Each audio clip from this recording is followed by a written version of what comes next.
All right, so I'm here with a guest, ShadowBoxTV. We're going to be talking about some of the boxing news that's happening at the moment. First of all, it's just been announced that Vasyl Lomachenko is going to fight Guillermo Rigondeaux on December 9th. It's going to be fought at 130 pounds, so it's going to be at super featherweight. So Rigondeaux's going up 2 weight divisions. What do you feel about this fight? Yeah, so in my view, I feel like if you look at fighters like Rigondeaux and obviously Mayweather, they're fighters that are they're like pot shotters. So like in some sense, like obviously Lomachenko and Rigondeaux are similar fighters. They're like counter punchers. Like if you look at it like in terms of like the way they fight, like Lomachenko throws more punches while Rigondeaux likes to pot shot and throws like single punches more than he throws combinations, right? I feel like if you look at it from a perspective of fighting, if a fighter's constantly throwing punches, right, it gives the other person that's a natural counter puncher the opportunity to counter whatever punches that person's throwing at him, right? So I feel like Rigondeaux will have more of an opportunity to counter Lomachenko than Lomachenko will have opportunity to counter Rigondeaux, because obviously Lomachenko's throw is like a volume counter puncher. So because he throws more punches, he leaves gaps for himself to get hit. While Rigondeaux is a type of fighter who he doesn't really throw. He's like Mayweather in the sense that he doesn't leave himself open as much. He's really economical with his punches. So he only throws punches when he's 100% sure he's going to land. So that leaves less opportunities for a fighter that's fighting him to like land punches of his own if he's a natural counter puncher. So what are you saying? So you're saying this is going to be competitive. You're saying this is what Rigondeaux's going to win? I'm not 100% saying Rigondeaux's going to win, but I don't think it's going to be a pure shutout like everyone thinks it's going to be. The fact is, like a fighter with the talent of Rigondeaux, he's had so many fights. He's fought fighters that are bigger than him before, so he knows how to negate a fighter's natural size advantage and use it to his own advantage because of how long he's been in the game and how many fights he's had and the experience that he's had, right? So a normal person, a normal fighter will be in a natural disadvantage if he was to fight a naturally bigger, stronger, younger fighter. But you're not talking about a normal fighter when it comes to Rigondeaux. He's been, like, to give you an example, like when he fought Donaire, right? Donaire was like a naturally more athletic fighter than Rigondeaux, but he knew how to negate that advantage. So I don't think it's going to be a pure shutout. But at the same time, I feel like Rigondeaux may have to stop him because of, like I mentioned before, the political clout that Bob Arum has. He's not going to want Vasyl to lose this fight. If it does go to the judges' scorecard, then it's not going to lean favourably for Rigondeaux because obviously there's some strife between them two. Yeah, that's a good point actually. The whole political situation with Lomachenko being a top-ranked fighter, but in terms of the styles and whatnot, Lomachenko's one of the best amateurs there's ever been. Same like Rigondeaux. They're both two of the best amateurs there's ever been, right? Two very skillful guys. And normally in them situations, if you got two fighters with equal or close levels of skill, the bigger guy is normally the guy that wins. And Lomachenko's not only the bigger guy, he's also the younger guy.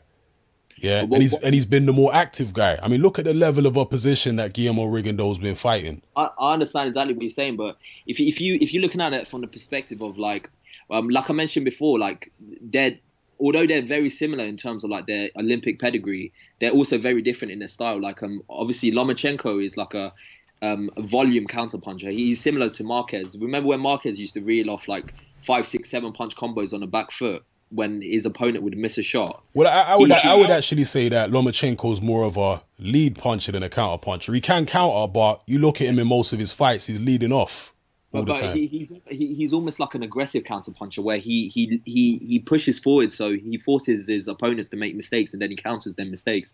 But my point is, if you look at a fight like Marquez, when Marquez fought Mayweather, they're two fighters. Like, you remember when you mentioned that that I think it's a boxing adage where like I think it's the good big man will always beat the good little man. Yeah.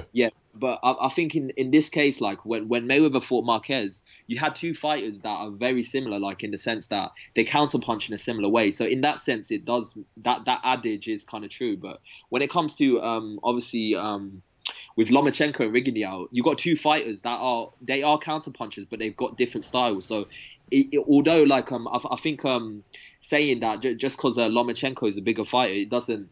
It's a bit of what would you what's it? It's a bit disingenuous to say just because of that that's enough of an advantage to beat Rigondeaux. I think it's a bit disingenuous to think of it in that perspective because no, but it's not just because of his size. It's because they're he's similar skill levels and then the size. Because somebody has to have the edge in some way, innit? If they're both very skilled, then the guy who's got the size, the strength.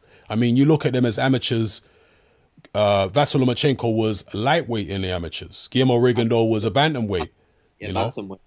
Well, what I would say though is like I feel like their styles in some sense, like if you look at it purely from a stylistic point of view, I feel like Rigondeaux has the edge in the sense that he's he's used to fighting fighters that are actually coming at him, throwing volumes of punches, and he counters them volumes of punches that come towards his way. While like Lomachenko, I don't think Lomachenko has ever been put in, like Lomachenko hasn't been in that position where he's met a fighter where like who's been effectively able to counter him. Like all right, I accept that. That's true. He ain't, Rigondeaux has been in there with guys who go at him. But one of the things about Rigondeaux is that the power that he's got in his left hand is very important because he stops people in their tracks. When guys come at him, he hits them with that left hand, and then all of a sudden they stop rushing him. You saw it in the Nonito Donaire fight. In the first round even, Donaire came out like, yeah, this is a little guy, I'm going to rush him. And then he got hit with that left hand and he was like, okay, it's not that kind of party. So will that happen with Lomachenko? Will Rigondeaux's left hand power be enough to deter him? Them factors do come into play. But when you're dealing with that level of skill, you're dealing with fighters that know how to negate them advantages and use it to their own advantage. So you can see a similar thing. It's like, when Roy Jones Jr. went up to heavyweight and he fought John Ruiz, like he knew, like John Ruiz obviously had the physical advantage on him, but here you had Roy Jones who was just on fire and he knew how to negate that. Yeah, but Roy Jones hurt John Ruiz in that fight. Absolutely, yeah. And that's one of the things that allowed Roy Jones to win because he got Ruiz's respect. Ruiz couldn't just he tried to rush him early on, and then Jones hurt him early in the fight, and then Ruiz didn't rush in like that again. Will that happen with Lomachenko? Because Lomachenko likes to come forward, throw a lot of punches, and he kind of like overwhelms opponents. After a few rounds, he just overwhelms them and they go into survival mode, but they can't cope with all the shots from the different angles and the footwork, stepping around the side. Rigondeaux, he's going to be very slippery. Yeah, we know he's a slippery guy. And he's going to be way more slippery than anybody Lomachenko has fought before. But if he can't get Lomachenko's respect, I don't see how he's going to win. And to get the respect, he's going to have to hit him with that left hand, and it's going to have to at least make Lomachenko think. Because if not, it's going to be like the Mariaga fight, where Lomachenko just walking it down and eventually he starts getting to him. There's fighters like Mayweather, for example, who isn't known for his power, but fighters are scared to come forward because they're just scared they're going to get countered. Like, it doesn't necessarily have to be a punch that stops them or stops them in their tracks. They could eventually, like, the wear and tear of constantly getting hit by different shots will wear you down. So I don't think it's just the power of Rigondeaux, whether he'll have the power to stop Lomachenko just coming forward. I think it's the fact that obviously Rigondeaux has different angles. The fact that he throws a different variety of combos is going to be.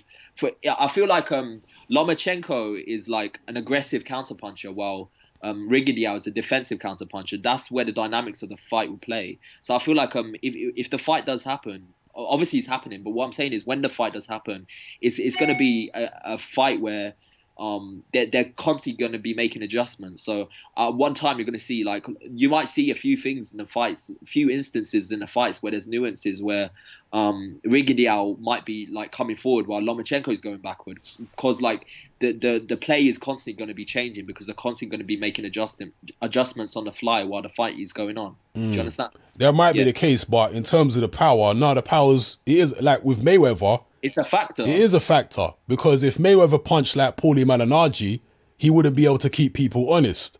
Mayweather's a sharp puncher. He hits hard enough to get people's respect and stop them, coming at him. Most people anyway. I mean, Maidana did it anyway, but Maidana's a very tough guy and he has to fight that way.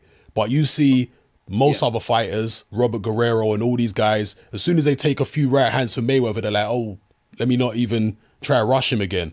But I So feel like so power is important to get respect. You can have whatever style you want. You're not going to be able to stop people rushing you unless when you land a counter, it's hard enough to get their respect.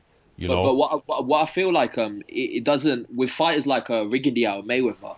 They don't necessarily throw shots to hurt their opponent. They throw shots to break the rhythm of their opponent coming forward. So obviously you need a significant enough power to stop that rhythm of that certain fighter coming forward. But it's not so much the power; it's the fact that they break up the rhythm of that fighter. So they may get some momentum when they're coming forward, but when they get hit and then that fighter changes angles and they're missing wildly, in their head they're probably thinking, I don't want to throw that shot again because I'm going to get countered. So it's not so much the power itself, it's the anticipation of them getting hit by counters. No, you look at Lomachenko when he fought Mariaga. He got caught in that fight coming forward. Yeah. Mariaga caught him with shots. It didn't discourage him because Yeah, Mariaga weren't hitting him hard enough. Yeah, absolutely. So it's power. So that's the thing. Will Rigondeaux be able to hit him hard enough to where he's like, you know what? Yeah. Let me slow down. Because if it's a situation where Lomachenko is rushing at Rigondeaux the way he did with Mariaga and Nicholas Waters and all these other guys, Rigondeaux's in trouble. I'm just telling you now, he's in trouble. If he can't prevent, and it's not only just that left hand, because he will be moving his head a lot. And Mariaga actually used fairly good head movement when he fought Lomachenko. For the first few rounds, he was moving his head, making himself an awkward target. So it will be similar to that. But what Mariaga didn't have is any type of deterrent to stop Lomachenko coming at him, because eventually he just overwhelmed him, you know? So that's the thing. I feel like the difference is, like, with Mariaga, you can tell he wasn't fighting a fight where he was trying to win. He was fighting to survive. And I feel like Lomachenko felt that in his body language. You can feel it in a fighter. Like, when I think he was fighting to win early on. Later on, he started trying to survive, because that's how it is with every Lomachenko opponent. Even Nicholas Waters, he came in to win. But after a couple rounds of this constant frenetic movement from Lomachenko, because your mind just can't concentrate when you're in there with Lomachenko and he's moving all over the damn place. You can't concentrate on it because he's doing way too much. So after a couple of rounds, they get mentally fatigued and they lose track of where he is, and that's when he starts beating him up, and that's when they go into survival mode. So, you know, we'll see, man. We'll see. It's going to be an interesting